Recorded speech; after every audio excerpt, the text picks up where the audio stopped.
খুব জনপ্রিয় একটা ঘটনা মনে পড়ে গেল। আমি প্রায় এটা বলি। আলী রাদিয়াল্লাহু তাআলা আনহু এক লোকের পাশ দিয়ে যাচ্ছিলেন। সে ইস্তেগফার করছিল। সে শুধু আল্লাহকে ক্ষমা করতে বলছিল আস্তাগফিরুল্লাহ আস্তাগফিরুল্লাহ আস্তাগফিরুল্লাহ। সে শুধু এটা বলেই যাচ্ছিল, মুখস্থ বলছিল। আর তিনি তাকে দেখে বললেন, তোমার ইস্তেগফার প্রয়োজন, তাই না? যেভাবে আল্লাহকে বলছো ক্ষমা করতে, কি এসব? তুমি শুধু পাখির মতো উচ্চারণ করেই যাচ্ছ। এর অর্থ সম্পর্কেও তুমি জানো না। দেখে মনে হচ্ছে তুমি আসলে চাচ্ছও না, শুধু কসরতের মতো করছো। ইস্তেগফার তো এমন হবার কথা নয়। আন্তরিকভাবেই তোমার পাপের জন্য অনুশোচনা হবার কথা। তাই প্রথম যেই কথা আপনাদের বলতে চাই তা হলো, আমরা প্রতিনিয়ত প্রচুর মন্দ কাজ করি, আমরা প্রচুর ত্রুটি করি। আমাদের বাম দিকের ফেরেশতা খুবই ব্যস্ত থাকেন, আর প্রচুর লেখালেখি করতে হয়। আর কেউ যখন আসলেই এসব নিজের ক্ষেত্রে চিন্তা করে, দুইটি জিনিস সঙ্গেই হয়, দুটি জিনিস সাথে সাথেই হয়ে যায়। সেগুলোর একটি হলো যে সে আবেগে আচ্ছাদিত হয়ে যায়। সে মনে করে, আমি তো ধ্বংস হয়ে গেলাম, আমার তো জান্নাতে ঢুকবার কোনো উপায়ই নেই, আমি যা করেছি এর কারণে সেখানে তো আমার কোনো স্থানই হবে না। এটা হলো একটা বিষয়।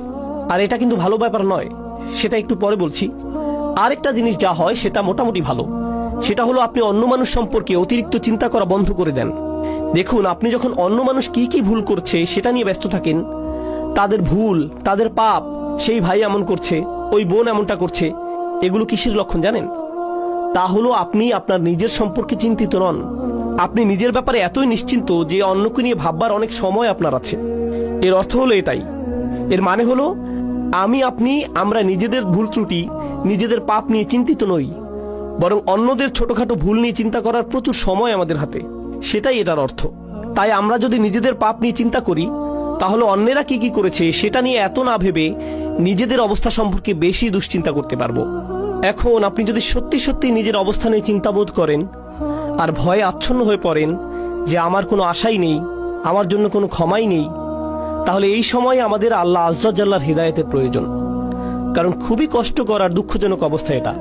দেখুন, সবচাইতে কষ্টকর আর সবচাইতে ক্ষতিকর মানসিক অবস্থা হলো একদম নিরাশ হয়ে যাওয়া। সবচাইতে ক্ষতিকর মানসিক অবস্থা এটা। এমনকি অমুসলিমরাও, তারা যখন একেবারে আশাহীন হয়ে যায়, তখন ড্রাগ ওভারডোজ করে, কেউ আত্মহত্যা করে, সব ধরনের অপরাধ করতে থাকে। যখন তারা নিরাশ হয়ে থাকে, নিজেদের নিয়ে আর কোনো আশাই বাকি থাকে না, তখন যা ইচ্ছা তাই করতে থাকে। যখন কেউ নিজের আত্মার একেবারে নিম্নতর অবস্থায় চলে যায়, তখন সেই মানুষের মনে আর কোনো প্রকার আশারই অস্তিত্ব থাকে না। কিন্তু আল্লাহ আজ্জা জাল্লাহ আমাদের আশাহীন করে রাখেননি। আল্লাহ রসুল সাল্লাল্লাহু আলাইহি সাল্লাম আমাদের অনেক আগেই বলে গিয়েছেন, কুল্লু বানি আদম খাত্তাউন, প্রত্যেক আদম সন্তান ভুল করে। অন্তত এখন তো আমরা জানি এই কথাটি, আল্লাহ রসুল নিজেও স্বীকার করেছেন সাল্লাল্লাহু আলাইহি সাল্লাম। কিন্তু এরপর তিনি বলেন, ওয়া খায়রুল খাত্তাইন আত-তাওয়াবুন, ভুলকারী মানুষদের মধ্যে সর্বোত্তম হলো যারা আল্লাহর কাছে ফিরে আসে। তারা ফিরে এসে আল্লাহর কাছে ক্ষমা চায়। অন্যভাবে বললে, আল্লাহ এই দরজা আমাদের জন্য খুলে রেখেছেন।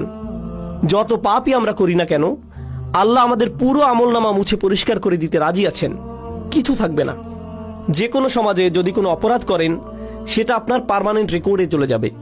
সেটা আর মোছা যাবে না, সেটা আর সরানো যাবে না, সেটা ওখানেই থাকবে, আজীবন থাকবে, যেন কালো এক মেঘ আপনার উপর। যেসব মানুষ যে কারণেই হোক এসবের মধ্য দিয়ে গিয়েছেন, বের হবার পর তাদের চাকরি খুঁজতে খুব কষ্ট হয়েছে। কেউ তাদের ব্যাকগ্রাউন্ড চেক করলে আর চাকরি দেয় না, কারণ তাদের রেকর্ডে কিছু একটা আছে। আল্লাহ আজ্জা জাল্লাহ আপনার আমলনামা একেবারেই মুছে দেবেন, যদি আমি আন্তরিকভাবেই আল্লাহর দিকে ফিরে যেতে প্রস্তুত থাকি। যদি আসলেই আমরা চাই এমনটা, আমরা যদি সত্যি আন্তরিক হই, তবে আল্লাহ সুবহানাহু ওয়া তাআলা শুধু কথার কথা বলছেন না, তিনি আসলেই আন্তরিক এক অন্তর চান, যে তার দিকে ফিরে আসবে। এমন অন্তর যা তার নিজের কীর্তির ব্যাপারে সত্যিকার অর্থে লজ্জিত থাকবে। যদি আমরা এমন করতে পারি, তবে আল্লাহ একেবারে শুরু থেকেই শুরু করবেন আমাদের জন্য, একেবারেই ফ্রেশ স্টার্ট দেবেন।